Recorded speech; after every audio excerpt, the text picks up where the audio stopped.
As a child, when was the first time when you came to know about astrobiology and how that interest got, induced in you? Oh, interesting. Yeah, geez, when did I first get interested in astrobiology? I don't exactly know because that term really didn't come into modern usage very much until about the late 90s. And I guess I'm a bit older now. And so when I was born, we had xenobiology and exobiology were terms that were being used in the sciences. But I think for me as a young child, watching Star Trek and then watching Cosmos with Carl Sagan were some of my earliest inspirations to be involved in astrobiology. Yeah. Awesome, awesome. I understand. So basically, like that same thing, which kind of interests everyone. That do we have some extraterrestrial life, and how could we explore them? So that's like a common point where which interests everyone, no matter from which field they are, Mhm. and they want to pursue astrobiology for the same.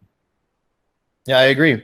I think astrobiology, much like cosmology, it makes us think a bit deeper about what we are and where we come from. So I have a question for Graham. So the question for Graham is that the astrobiology, the term, comes from seeking life forms in exoplanets or the planets that are which are beyond our solar system. So life as we know it comes from Earth, right? So how do we measure the how do we determine what is life? I mean, we came to know life on Earth, so how do we measure life in extrasolar planets? That's a question that's been bogging my mind for quite a while. Yeah, I'll discuss that briefly. So my talk will be more very general about what astrobiology is, and then I'll discuss some of my own career advice for those of you who are interested in pursuing careers in astrobiology. But astrobiology isn't just looking for life in exoplanets and beyond our solar system. Astrobiology is very much trying to understand how life started here on Earth, whether or not life started here on Earth. Maybe life came here from Mars or from Venus. We don't really know yet. We're trying to figure that out. And maybe there's life elsewhere in our solar system. We have ocean worlds. We have other places where there could be life in our solar system. But your question is very apt. We actually don't know exactly what life is. If you look up like the definition of life, there's several hundred definitions. We've tried very hard to figure it out, and we still don't know. Our best definition, it's sometimes called the NASA definition, even though it's not actually a NASA definition, is that life is a self-contained chemical system capable of undergoing Darwinian evolution, which sounds great, but it misses out on a lot of potential other forms of life, like silicon-based life or artificial intelligence, if that becomes life. And so there's a lot of questions in astrobiology about that. And even with exoplanets, I mean, right now with exoplanets, we're not looking down at the planetary surfaces and trying to see things walking around. We don't have that resolution. So right now with exoplanets, we're looking at their atmospheres. We're looking for signs of life that can be found through the chemical compositions of atmospheres of exoplanets. And I'm happy to discuss that for sure after my talk here. I am Graham Lau. Many of you might know me online as the Cosmobiologist. I'm the host of the NASA astrobiology show called Ask an Astrobiologist. My background is in biology and chemistry, astrophysics, and geology. I earned my PhD in geology, primarily studying in geochemistry and trying to understand how weird environments, remote environments on our planet can teach us about the potential for alien life elsewhere in our solar system. But for me, I'm very much driven by seeing our world from space. This is the blue marble image, a very famous image from 1972, taken by the Apollo 17 astronauts on their way to the moon.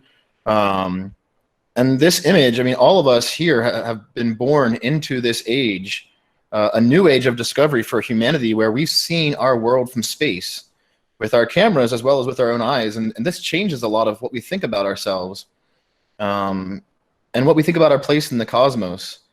And I think for me, growing up and being interested in space exploration, and wanting to know more about who and what we are, especially through science fiction, things like that. I love those questions, those deeper questions about what we are in the cosmos.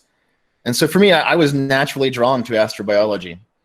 And so we chatted for just a moment before the talk started here that astrobiology, you might see it being called the study of the origins, evolution, and distribution of life in the universe. So how does life start? How does it change through time? And where is it in the universe? And these are grand questions, especially for a species like us who only has one example. We have one biosphere that we know of. We don't know if life exists elsewhere. It might not. I mean, we have to logically admit that there might not be any alien life out there. However, you might have heard the quote before that if we are alone in all of this, like, it'd be a huge waste of space, because there is so much out there and it feels like so much possibility. And for me, I think astrobiology is a little bit different. I feel like it's really basically our human quest to understand the nature of life. It really is us asking, why are we here and what are we? And so as far as careers in astrobiology go, this is not a new field necessarily. It's been around for a very long time that humans have been asking themselves where they come from. I mean, we've developed philosophy and religion and various ways of knowing ourselves based solely in those questions. Why are we here? Who are we? What are we? But the term astrobiology is fairly recent in usage in the scientific lexicon, especially in the last 2 or 3 decades. And there's a lot of careers now unfolding in astrobiology. I feel like it's a wonderful place to spend some of your time thinking about how your career can be part of what we're doing in astrobiology. So for instance, maybe you're someone who's interested in the origins of life. How did life start on our planet? That's a really huge question for astrobiology. Maybe some of what life is came to us from space. Maybe it came from cometary and asteroidal materials. But to understand where life came from, we have to understand chemistry. We have to understand the physics of these chemical reactions. We have to understand the geochemistry of the early Earth environments and early planetary environments where life might start. So people who are interested in this realm and want to work in this realm should be studying chemistry, should be studying physics, should definitely learn how to do some coding so they can actually code to model some of these chemical reactions. And maybe they also want to work in a laboratory doing some of these chemical reactions to study how life might start. Maybe they're interested in how vesicles can form for making the earliest cells in various geological environments. There's a lot of room here for careers in astrobiology for people to be involved in this work. And also, like we had mentioned just before I started speaking, the question came about what is life, and we don't really know. I mean, we most of us could like look at something and say that's alive. So we know life when we see it, but we don't actually have an absolute definition of life yet. And we might not have one until we find alien life or some other example of what life is. And so there's a lot of work to do here. So people who are interested in this might also be interested in studying philosophy or linguistics. Maybe they want to understand the nature of the language that we use to define life, or they want to be involved in how we ask our questions scientifically. And so there are a lot of places in this realm for careers in astrobiology to figure out how it all started, let alone how it's all changed through time. There's a lot of work to be done to piece together what we can from the fossil record, and then the rest trying to figure out through the physics and the chemistry of how the Earth and how life have co-evolved through time, how they've changed through time, how the mineralogy of our planet has changed because of life, and how life has changed because of its chemical environment around it. And so if you're interested in this realm, studying in geology and planetary science and astronomy could be a very good place to go. But maybe you're really interested in the evolution of life, and so you want to study biology or ecology. There are a lot of careers in this realm that can impact our study. I get asked by students a lot online about what they should be studying, and oftentimes I tell them, you can study almost anything to become an astrobiologist, but you have to have your eye for some of these questions about where we came from and how life and Earth evolved together, and whether or not we're alone in the solar system. That's still a big question right now. so far, we haven't found alien life on Mars or Europa or any other world in our solar system, but that doesn't mean it's not there. You might have heard this summer we launched 3 missions to Mars in less than 2 weeks, which is huge. So we had United Arab Emirates mission Hope, the Chinese National Space Agency mission Tianwen-1, and then the Mars Perseverance Rover launched by NASA. All 3 going to Mars to better understand that world. And Perseverance itself is the very first mission to specifically be seeking signs of life on Mars since the Viking landers. And if you're interested in this realm, maybe you should be studying engineering. Maybe you'll be the next person to build the next Mars rover or the first mission to Europa. Maybe you'll be involved in some early missions to the outer solar system. There's so much to learn in this realm, and we need a lot of people with a lot of different backgrounds and careers to help us do all of this. I've been very fortunate in my career. I helped to manage the University Rover Challenge, which we have teams from all around the world, including many teams from India, each year competing in this challenge, the culmination of which is going out to the desert in Utah, where we recreate a Martian environment for the teams and their rovers to compete against each other in. And through the years, I've met some incredible young engineers who very likely will be involved in creating the robots, the orbiters, the landers, the rovers that we need to go out into our solar system and look for signs of life. And so if you're interested in that realm, engineering could be a great way to go. If you want to know more about these worlds, planetary science could be a really great way to go for you. And you can do planetary science by studying astronomy or studying geology, or even studying environmental science can help you in that realm. And there's also a lot going on now that we know that there are exoplanets out there. When I was born, we didn't have any confirmation of exoplanets.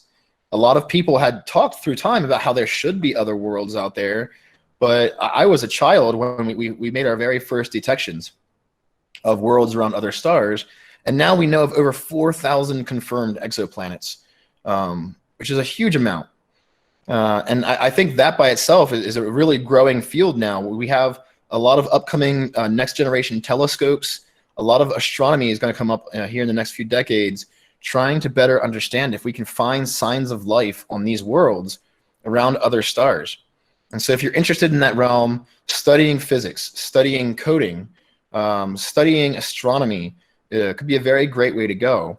But you're not limited. You can start off in a background in biology or chemistry and still end up studying exoplanets and trying to understand life there. Also, there's this whole new realm now that we're talking about, at least a lot more now, of technosignatures, looking for signs of technology out there in the universe and out there in our galaxy. And maybe there are intelligent aliens out there around some of these stars that are creating signs of technological activity that we could also find. And so if you're interested in that, getting involved with things like SETI, the search for extraterrestrial intelligence, or METI, messaging extraterrestrial intelligence, could be ways that you want to go in your career. And there's also, there's ways to be involved through philosophy again and linguistics, trying to understand how would we communicate with an alien race if we met one? Could we communicate? And also another realm of astrobiology is considering what the future holds for us. What comes next? Will we ourselves here in the very near future turn ourselves into machines? Will we download our brains into computers? Will AI take over and become the next part of our biosphere? And that's a good question. Maybe a lot of alien life out there is no longer biological life. Maybe a lot of alien life out there is now technological life. And so we have to be prepared for that. It's been fortunate for me in my show with Ask an Astrobiologist to speak to so many different kinds of scientists and philosophers and researchers who are working in astrobiology. And it really helps me to see that there are so many ways to be involved. And I think right now there really is a lot of interest. I mean, all of you tuning in right now, you most likely saw astrobiology, careers in astrobiology, and you got interested because of that. And I wouldn't be surprised if some of you have taken classes, if you've even met me online. I imagine many of you here have already know me online. Maybe some of you took Charles Cockle's course on Coursera. Over 70,000 people have taken this course on astrobiology on Coursera. People are interested. Right now, my friend Siddharth Pandey, at Amity for the Amity Center of Excellence in Astrobiology, along with my organization, Blue Marble Space Institute of Science, are running a 7-weekend-long Introduction to Astrobiology course that I wouldn't be surprised, and I can't see the chat right now, but I wouldn't be surprised if at least some of you here are in this course. 795 students from 53 countries and 6 continents are taking this course, and so there's so much interest in astrobiology. And I really love this graphic from Kat Herrera, who's also taking the course. She took a survey of the different languages of the 795 students and how they say astrobiology, and put this together into this rocket graphic, which is beautiful to me, and it reminds me of how international astrobiology is becoming too. In my own career, I'd say maybe once a day, sometimes 5 to 10 times a day, I get a message from someone from India or Morocco, Iran, from the UK, from the US, from Brazil, from various countries, and they want to know how to be involved in astrobiology. What kinds of courses should they take in college? How can they get a career in astrobiology? And there's so much interest right now that I think, one, we're going to see astrobiology growing rapidly in the next 10 to 20 years. And so for those of you who are interested right now in careers in astrobiology, but maybe you feel like there aren't opportunities in astrobiology, I'd say keep your heads up, because those opportunities are coming as more governments and more universities, more administrations realize that there's a growing thirst for knowledge, for research, and for work in this realm. The number of careers are going to sharply increase here soon. And so with that said, I do want to spend some time just focusing on my own career suggestions. Because like I said, I get contacted very often from young people who want to become astrobiologists. They don't know exactly how, but a lot of times I kind of have the same kinds of responses to them. And these are very general career suggestions that apply to astrobiology as much as they do to business or politics or any other realm. First off is to be a generalist as well as a specialist. Be someone who can answer very difficult problems in one specific realm, but also who knows a lot about various ways of learning and knowing who and what we are, because that's what astrobiology is. It's a very general realm. Own your own learning, and I'll explain that a bit more here in a moment, but become the commander of your own education. No one else can do it for you. Sometimes these students, they reach out to me and they want me to guide them through every single class they take, and I don't have time for that, unfortunately. And most people don't have time for that. You have to be in charge of your learning. You also have to build your community of people you're connected with. If you want to become an astrobiologist, you should be connecting with astrobiologists as much as you can, because that will help enrich your studies. It'll give you people to communicate with and to ask questions. It also gives you people who can support you. And then find the right mentors. Find the right people to help guide you in whatever way they can, who can support you through your studies. And so I'll explain each of these things and how they relate to astrobiology here. First off, being a generalist as well as a specialist. One of the best and worst things that we ever did for science was breaking the sciences apart into specific disciplines.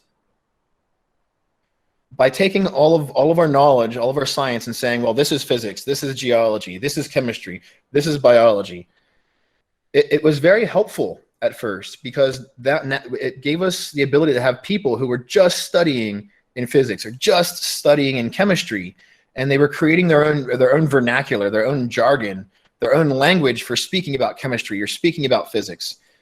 But the problem is, for a period of time in our universities, we had people who were physicists who were never speaking to biologists.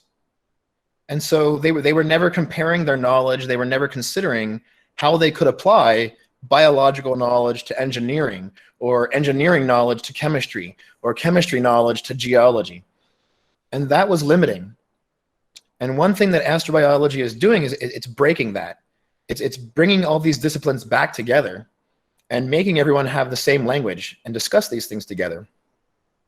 which is really important for us to do a better job in answering our questions. Pardon me. This is a really cool page from NASA Astrobiology for career path suggestions that you might want to check out. It's mostly targeted towards US students, unfortunately. But one thing I like in this graphic, pardon me. One thing I like in this graphic is that it shows that when you go to earn your degree in college, that astrobiology is interdisciplinary. In the long run, it's not going to matter that much if you earned your undergraduate degree in biology or chemistry or physics or oceanography or environmental science or medicine. You can still be an astrobiologist. Now, if your passion is to study exoplanets, then it's probably better if right now you are studying geology or astronomy or physics. If your passion is to better know how life evolved on Earth through time, then biology or geology is the better place to spend your time studying. But you're not limited by your undergraduate degree. I've met many students who are earning undergraduate degrees in medicine, and they feel like they can't be astrobiologists because of that. But that's certainly not true. By studying medicine, they're learning about physiology, about how the chemistry of how molecules interact with the body. And that's very helpful for understanding how humans will survive in space and bioastronautics. It's helpful if they want to be involved in building Mars habitats for astronauts to go do astrobiology on the surface of Mars. But even with a degree in medicine, you can still then go into graduate school and study something else. You can still study evolutionary biology or ecology or even astronomy. For me, I started off with my undergraduate in biology, chemistry, and astrophysics, and I had no idea that I would eventually earn my PhD in geology. It's just kind of the way it came around to me. And so we definitely need everyone. And anyone can be an astrobiologist. In my own career, I've also spent a lot of time working on communication and learning how to speak to people, how to create artwork about astrobiology. On NASA Astrobiology, one of my past guests for Ask an Astrobiologist, he himself is a geochemist with a PhD, but now he's also an artist. His name is Dr. Aaron Gronstall, and he creates the NASA Astrobiology comic books. And he creates a lot of the artwork for NASA Astrobiology, and he posts a lot of the articles on the website for NASA Astrobiology. But he's also a scientist. And so whichever career path you end up taking, you're never limited by that career path. I am a geochemist, I am an astrobiologist, but I'm also a speaker, an artist. I do a lot of other things as well. And so my advice is to be general in your career, not just in astrobiology, not just in sciences and engineering. Be general in how you approach your learning in life. And so on that note, like I said, you should own your own learning. One of my favorite quotes is to never let a formal education get in the way of your own learning. It's important for you to invest your time in yourself. We have this very unfortunate model right now in education where a lot of people feel like if they take a class, if they enroll in a university class and say they took statistics, by completing that class, they now understand all of statistics, and that's just not the case. Even having a degree, just because you have a degree in physics doesn't really mean that you know all that much in physics. And unfortunately, we have a system that's set up more about people earning degrees and completing courses than we do people who really want to understand material. And that's part of a problem, that we don't own our own learning. We don't invest ourselves in our education to the point where we get excited about the questions that are being posed to us to learn more, and the questions that we want to ask to learn more. With Blue Marble Space Institute of Science, we have a young scientist program that I'll mention here in a little bit as well. And it's an internship program. And one thing we recommend to our interns to help them be generalists is to spend some time reading and learning, not just in science and engineering, but in communication, in how to be focused and how to learn itself.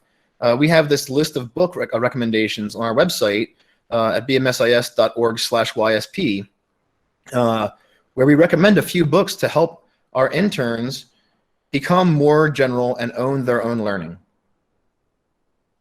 And another thing we recommend to them, and I recommend to you, is build your network.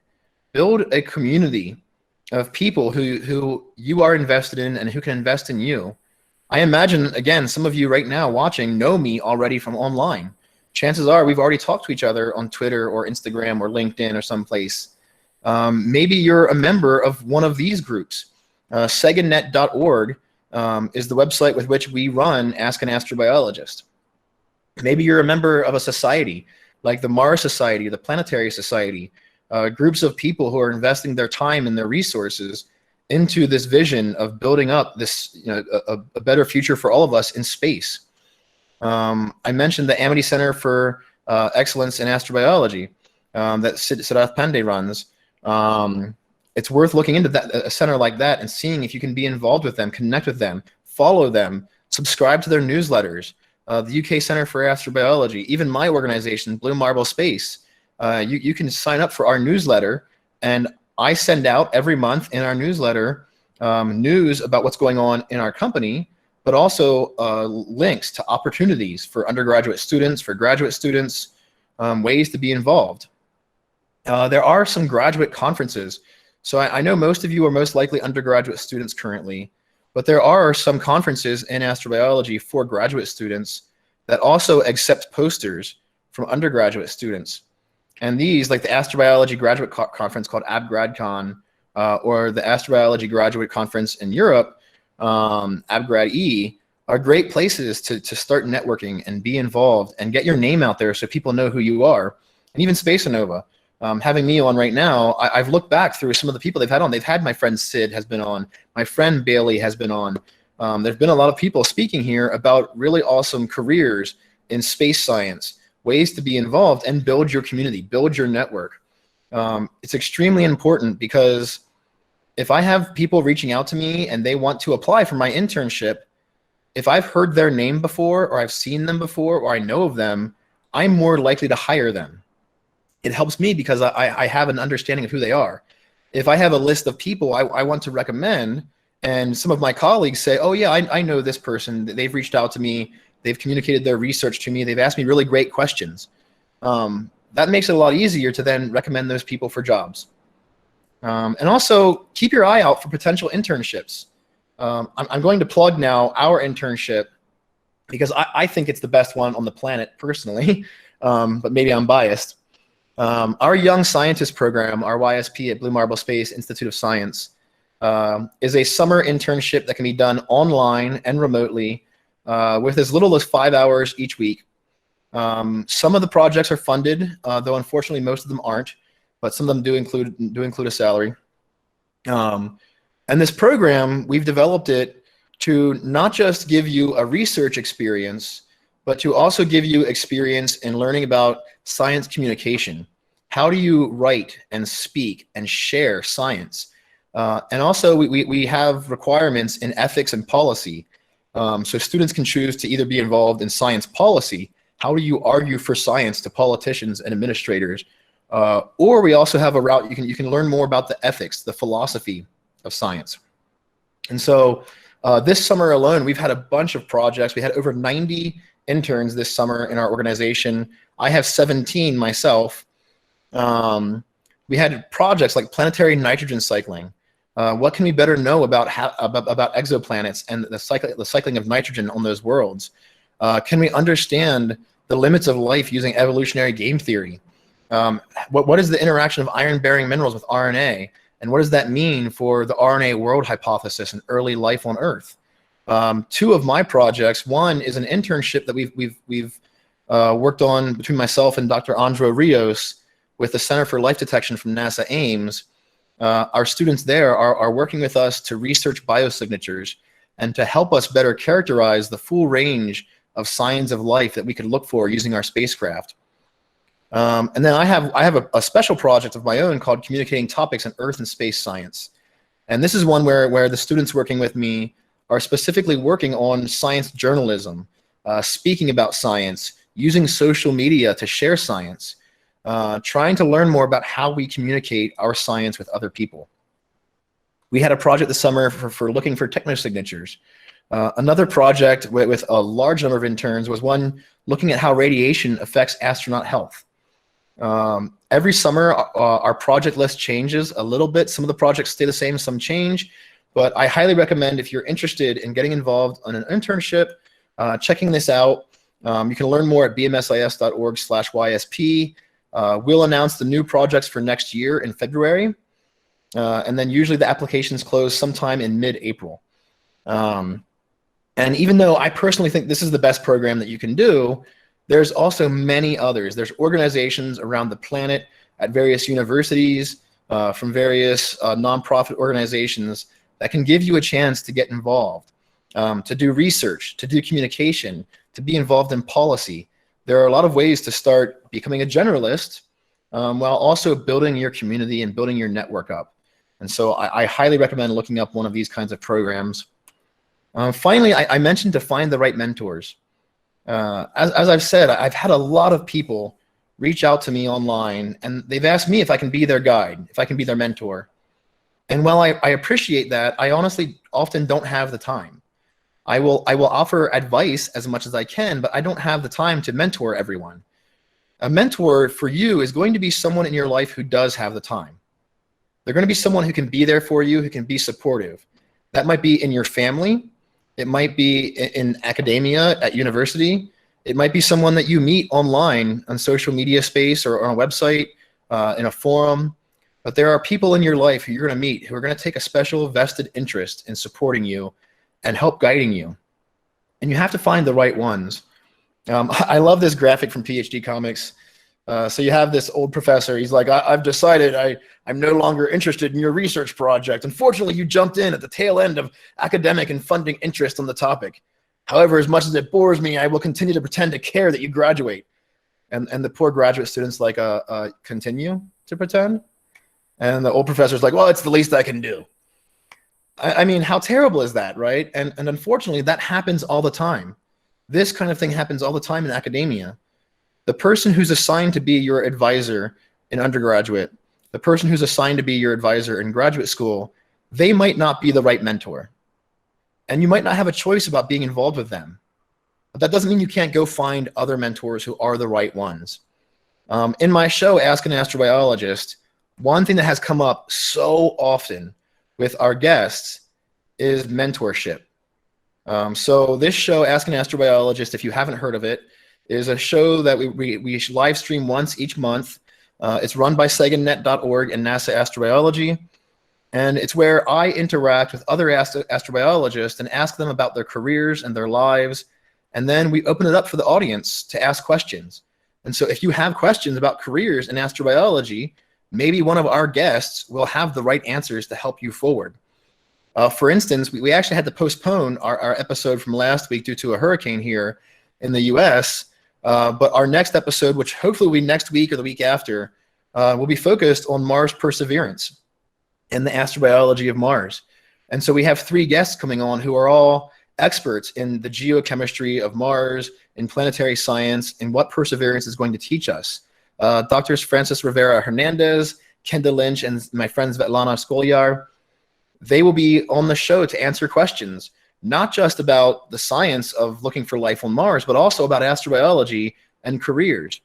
And I would not be even remotely surprised if this question of mentorship comes up. Because like I said, with the guests we've had on this show over the years, so often they say that there was one important teacher when they were in school as a child, or there was one really good person who was a great advisor to them in undergraduate, or they had just this remarkable advisor in graduate school who helped them along the way, who challenged them as well. A good advisor, the right mentor for you, isn't someone who just says, well, take this class and this class and, go to this school. A good mentor is someone who asks you questions. They will ask you, is this right for you? Do you feel good about this? Do you want to follow this path? A good mentor should help you to seek inside of yourself to make sure that you're moving in the right direction. And so all of that said, I'm going to wrap it up because I think one of the most important things in having talks like this really is Q&A. It's having a chance to answer your questions, and I hope to answer as many of your questions as I can here shortly. My last favorite thing to say is to reach out. find that mentor, find your community, reach out to people. I know many of you already have probably already found me online. I'm always happy to have a conversation when I have time. I do have to say I get at least 100 messages each day on social media. And so I don't always have time to check them all. And so it can take a while. If I don't respond to you, it's not because I don't like you. It's not because there's a problem. It's just because I don't have the time to catch up necessarily. But I do my best. I try my hardest to answer questions as much as I can to support other people who want to be astrobiologists. And I think if you start reaching out and finding your community, you're going to find a lot of people who do have the time, who can help you answer questions, who can help you find the right questions, and who can help you as you develop your careers in ways that include astrobiology. And again, anyone can be involved in astrobiology. It's a huge realm of understanding. You can be an artist and still be involved in astrobiology. You can be a politician and be involved in astrobiology. You don't have to just have a background in science and engineering. Though if you really, really want to be a research scientist or an engineer building spacecraft, then you're going to have to spend time in those realms learning about those fields of study. And so I think I'll wrap it up there so that we can have a little more time for the Q&A. But I'm more than happy to answer any of your questions that I can about ways that you can be involved in this realm of astrobiology. So currently the questions which I can see is, can life originate via methods other than abiogenesis out there? Interesting question. Yes, So abiogenesis is life from non-life. It's this concept of the origin of life, right? That life starts from non-life. And that's an interesting question, methods other than abiogenesis, because one, we don't actually know what methods of abiogenesis there are yet. And so there are people who are trying to figure out, how does life start from non-life? What kinds of chemical reactions and geological environments are required for the right sets of molecules to come together in just the right way to make life? Now, there are other realms of understanding who and what we are that I won't spend any time on really, but there are realms in philosophy and religion where people have tried to better understand where we come from. And those are the methods other than abiogenesis that you might be discussing. That I won't speak to, not because they're not important for us to understand, but because they lie outside of the purview of science. And so they're methods that we really can't understand scientifically. Otherwise, though, I'd say that right now we are getting close, I think, to seeing how life might start on a planet. I don't think we'll ever actually know how life started on Earth if it did start here.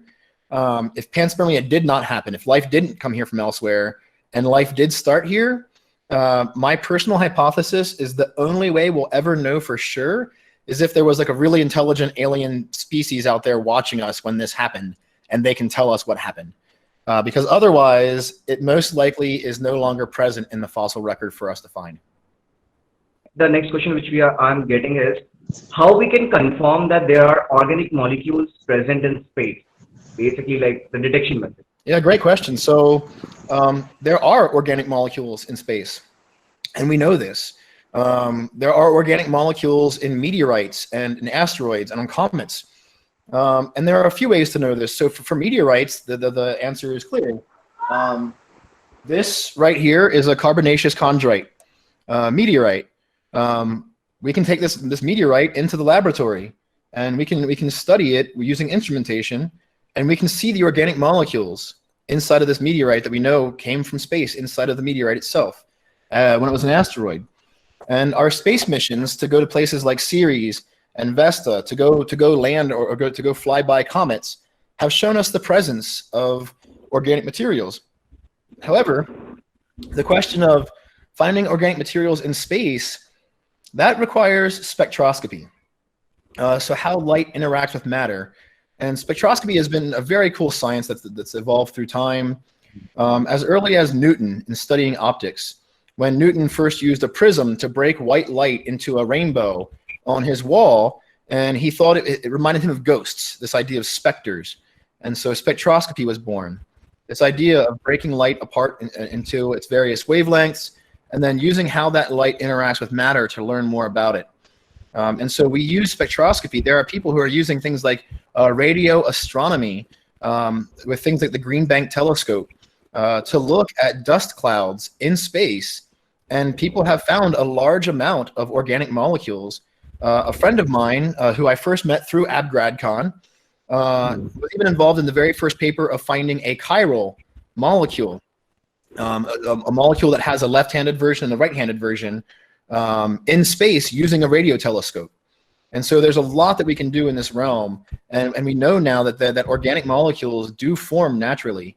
You might have heard of the Miller-Urey experiment, where Stanley Miller and Harold Urey put together this glass bulb, basically, and inside of it they recreated the atmosphere of what the early Earth might have been, and with some seawater that might have had early Earth concentrations of molecules, and they subjected it to some shocks of electricity, and inside of this bulb they started forming things we call tholins, a complex mixture of organic molecules.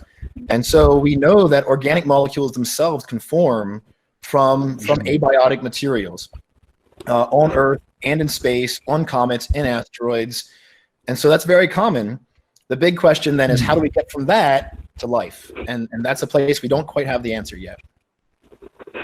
Awesome. Now, that was an interesting answer. And, adding to that, this person who has asked another interesting question is that, how much are we ready to communicate with alien species if ever found?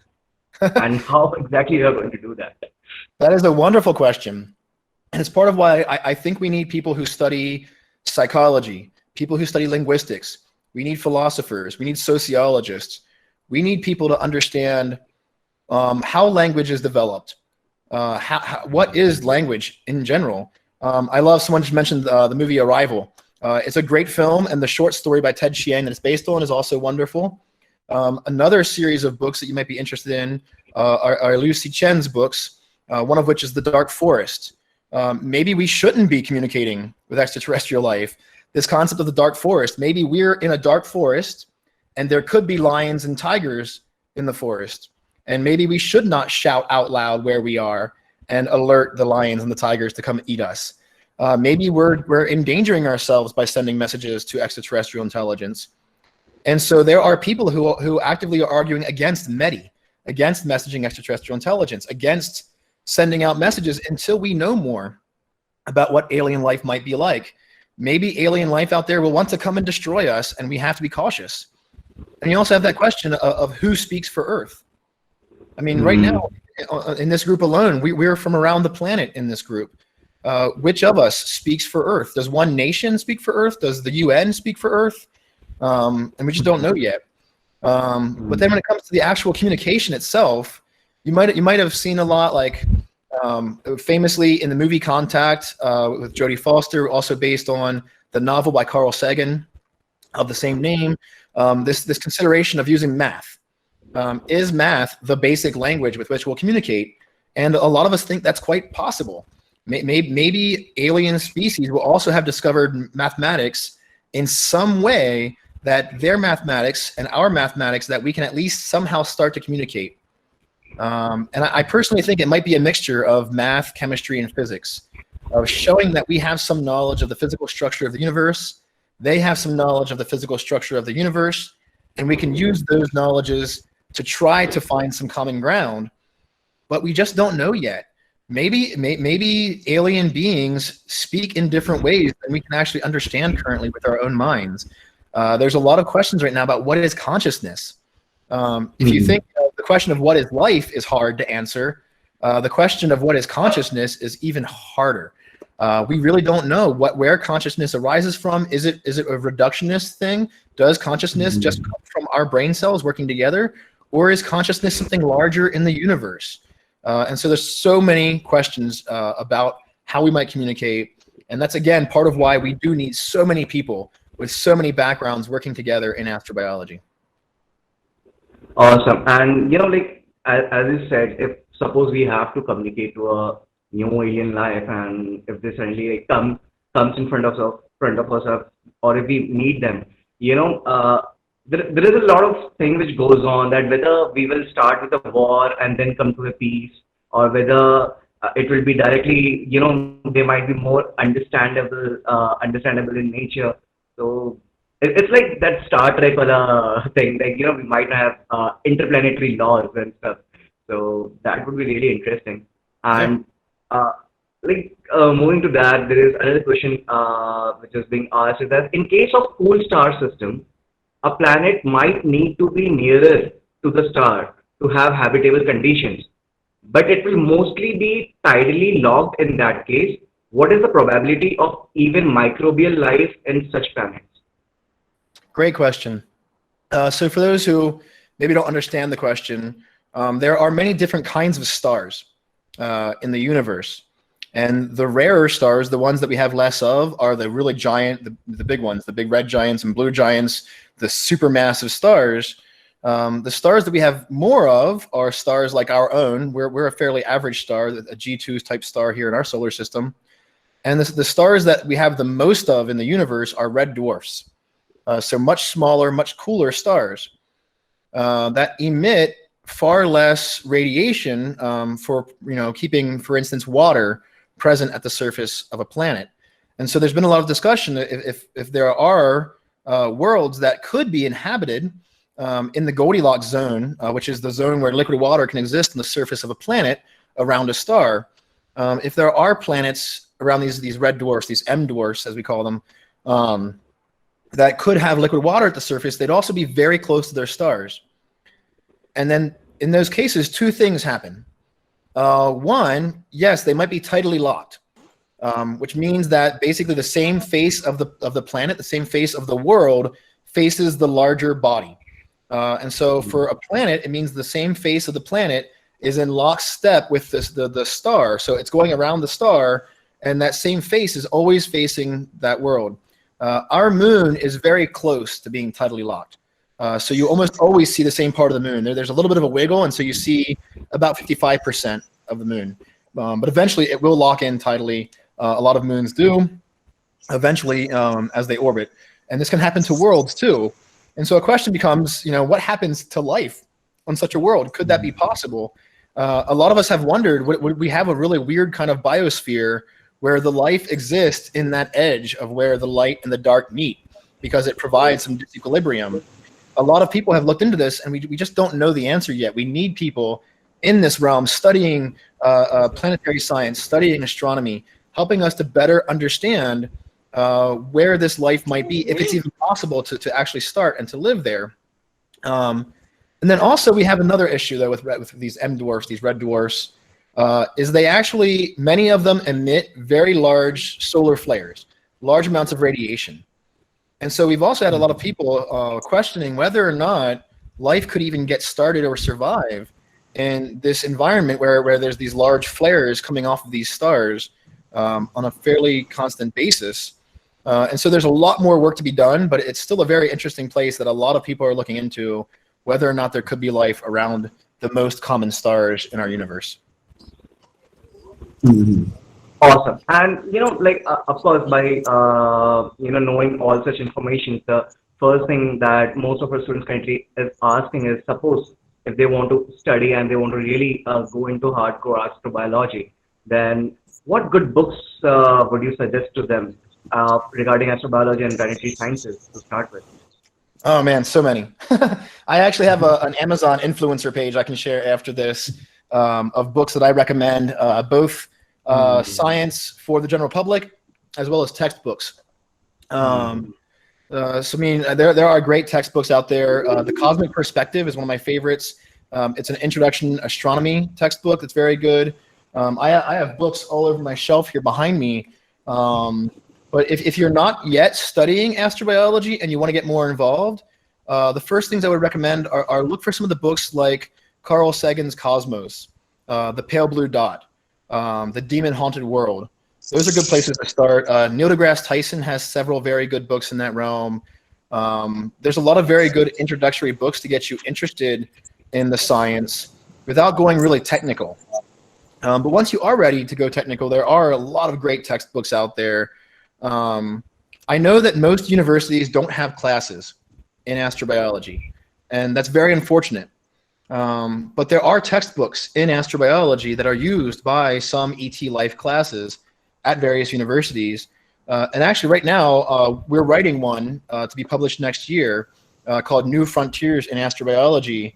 The specific aim of this one, it's being written primarily edited by Rebecca Tombre. Rebecca wants this textbook to be easily translatable into many other languages, specifically into Indian languages. She's from India, and there aren't as many great textbooks for Indian students yet in astrobiology. And so I'll be writing a chapter about our physical origins, about the Big Bang, about planetary formation, about the formation of our Earth and our Moon, about setting up the origin of life as we know it. And the goal will be to write in a language of English that's very easy to then translate into many other languages. And so keep your eye out for that textbook sometime in the next year and a half to two.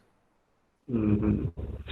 Okay. And also, one of the most legit question which everyone has is that not every country, has this astrobiology research going on.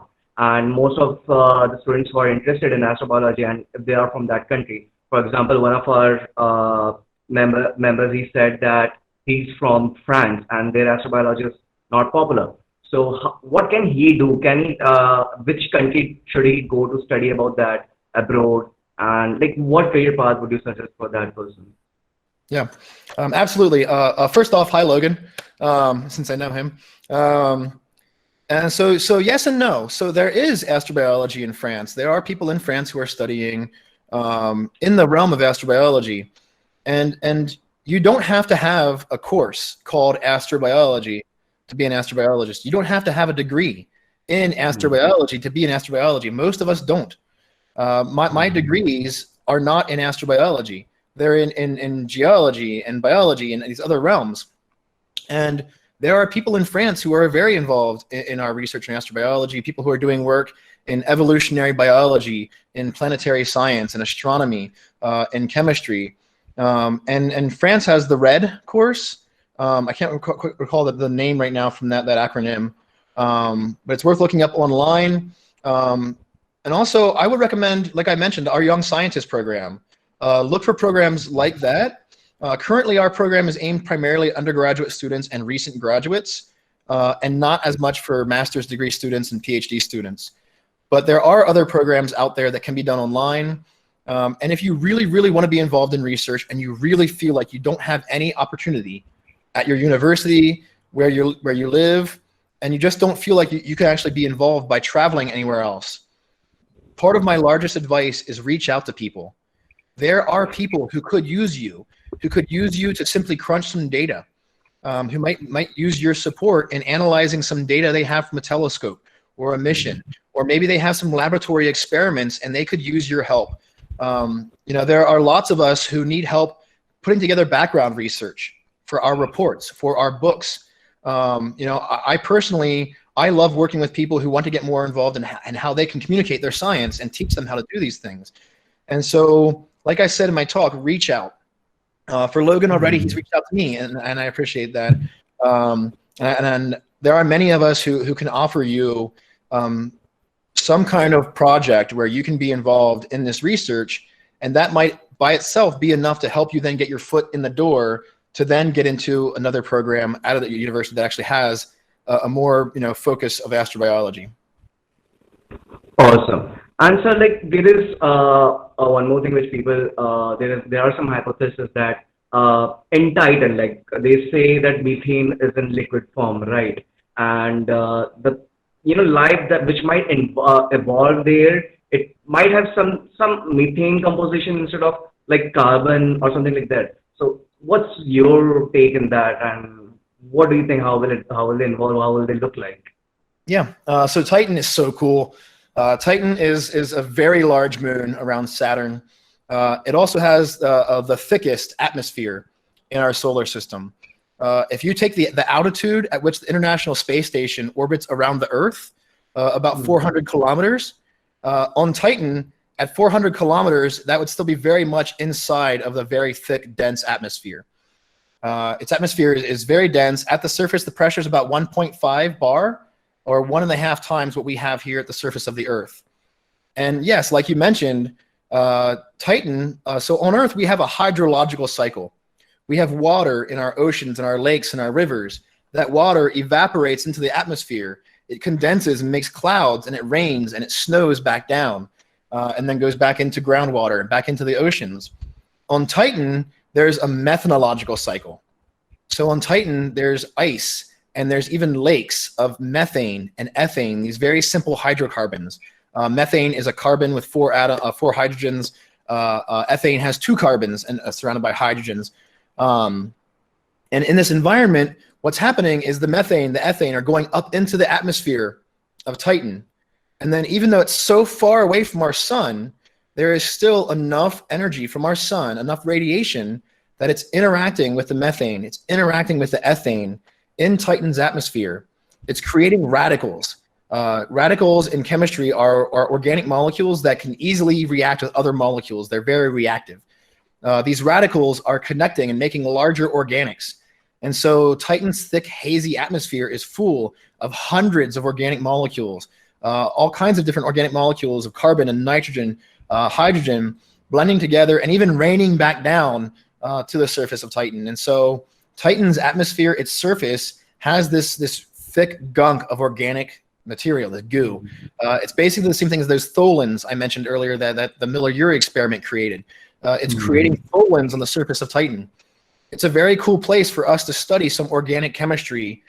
However, the surface of Titan is very, very, very cold. It's so far from the sun, and even though there is radiation hitting it, the surface is extremely cold. And so even if there was some form of life functioning in this hydrocarbon material at the surface of Titan, it most likely would be extremely slowly reacting life, which makes it life as we definitely don't know it yet. And so we need to get back there with the Huygens mission that came off of Cassini from the European Space Agency. When Huygens landed, it came down through the Titan atmosphere. It gave us wonderful pictures of the surface, and it enticed us, but we haven't gone back yet. And so now we need to get back to Titan. We need to study the ethane, methane lakes and the ices. But one thing you're going to find from a lot of us in astrobiology with Titan is that Titan also probably has a subsurface ocean, or at least it might. We have good data to suggest it might, and that would be a water ocean. And so really, if there's life on Titan, it might be down underneath of all of the really cool chemistry. It might be down inside of the water ice and the water ocean down below. And if you're interested in that, you want to learn more, you can check out my episode of Ask an Astrobiologist with Dr. Kevin Hand, or read Kevin's recent book, which I just finished recently, called Alien Oceans. It's a fantastic read, and he goes into our ocean worlds here in our solar system, including Titan.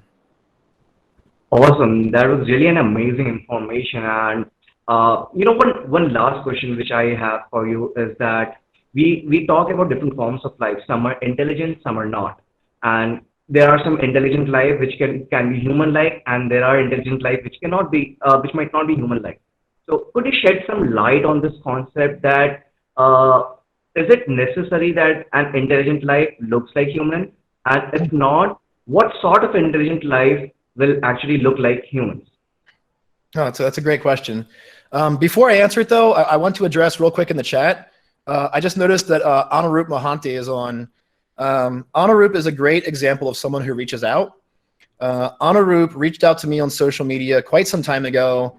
He started just asking questions and talking to me, and now he works for me at Blue Marble Space. He's a great example of how you can build a community just by being excited, by asking questions and reaching out to people. I'm very glad to see him here watching and in the chat right now. And by doing that, by reaching out, you can make connections and you can end up working with those of us who are in astrobiology. But now to the question, of intelligence. So we don't know exactly what life is. We don't know exactly what consciousness is. Do we know what intelligence is? That by itself is a huge question, and you're going to find some varying answers. We humans, we like to think that we are the absolute top. We are the apex of life. That we are the most intelligent, but maybe we're not that intelligent. Maybe we're just starting to become intelligent. Maybe we're just starting to realize who and what we are in the cosmos. We've been around as a species for roughly 200,000 years, in our genus for about 2.5 million years. But only in the last 10,000-ish plus years or less years have we really started to write down what we've learned and to ask questions. In the last few thousand years, we've created science and we've created the tools of mathematics to help us learn more. And like I mentioned when I first started our talk, it's been less than a century that we've really been going into space and looking at ourselves as a world, and not just as a species, but as a world, as a biosphere. We are part of this biosphere. And so a question could be, is it the species individually that is intelligent, or is it the biosphere that becomes intelligent? And that's a huge question. Maybe biospheres themselves eventually become their own intelligent beings in some form. Maybe aliens out there don't actually care which individual species they're speaking to. Maybe they're actually looking for intelligent biospheres instead. Another interesting hypothesis comes from my friend David Grinspoon, which he's written some really incredible books. Earth in Human Hands is a very good one. I highly recommend this book. He has an earlier book called Lonely Planets. But David Grinspoon is a good friend, remarkable scientist, and has been a good mentor to me as well. So again, find the right mentors. But David has argued that maybe we're not intelligent. Maybe intelligence happens to a species once not only do they become aware of their precarious position on a planet, and just like we're becoming aware right now of what's changing on our planet through climate change and through pollution, contamination of our environment, and our active role, but maybe a species doesn't become intelligent until they can actively take over that role in a sustainable, functional way. So maybe once a species develops geoengineering, once a species can fully control the climate and the geology at the surface of that world, maybe that's when intelligence starts. And so there are a lot of questions in this realm.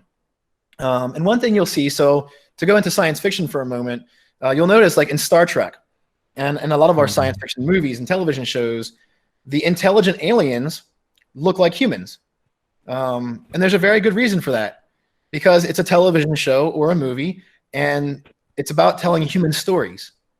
The big thing about science fiction, when we have alien science fiction, it's often not about exploring what aliens might be. It's exploring who we are. And that's always easiest done with human characters. That said, there have been some really, really good science fiction attempts at considering what aliens might be like and still be intelligent. And we have no reason to think that, you know, having the humanoid structure is somehow the only way to be intelligent. There may be other ways to actually gain intelligence.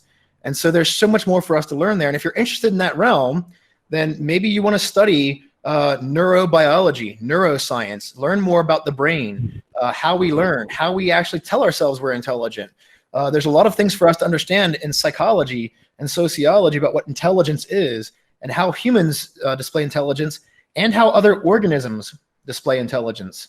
Another guest from my show, Susan Schneider, she's a philosopher who studied the mind and the self, and she's been writing a lot lately about AI and the future of the mind and the self.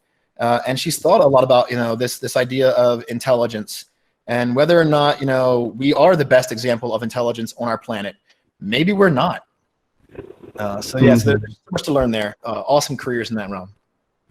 Awesome, sir. So as we have like come to an end of our time, so any last words which you would like to address to our audience and you would like to mention that they keep in mind?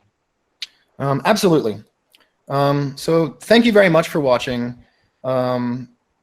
I know that for some of you, it feels like there aren't opportunities. It feels like you can't be involved because you don't feel like you have those available courses, those available people around you. But we are online now more than ever. There are people out there on social media, through their websites. Reach out to people in these different organizations, at Blue Marble Space Institute of Science, at the Planetary Society. Tune in to awesome talks from Spaceonova like this. Find people who are doing work that you're interested in and reach out to them. But please don't be discouraged if they don't answer. Some scientists, they get hundreds, if not thousands of emails and messages a day. Some of us are so inundated, we don't always have time to catch up. And so don't feel discouraged, don't feel disheartened. Keep trying, keep struggling, keep working to reach out to build your community, to find the right mentors, the people who can help guide you, who can support you, and you know, just keep doing it all the time, and you will succeed. The time when you stop succeeding, it's because you decided to give up. And so keep going, keep trying. And honestly, there's so much room for all of us together in astrobiology, in the cosmos, to better understand each other and our place in the world. And honestly, I'm very heartened to see people from all around the world, even in this chat alone. Astrobiology is becoming more interdisciplinary, more international all the time. Even if you don't think the opportunities exist right now, get involved, because I promise you, in 10 years, in 20 years, you will be the leader of astrobiology in your nation. So keep working towards it. Thank you so much, sir. And like, we are really, really grateful to host you today, because there were many students who came to us with big queries about careers in astrobiology and what all they can do and pursue abroad. So we are really glad to have you, and thank you so much for that.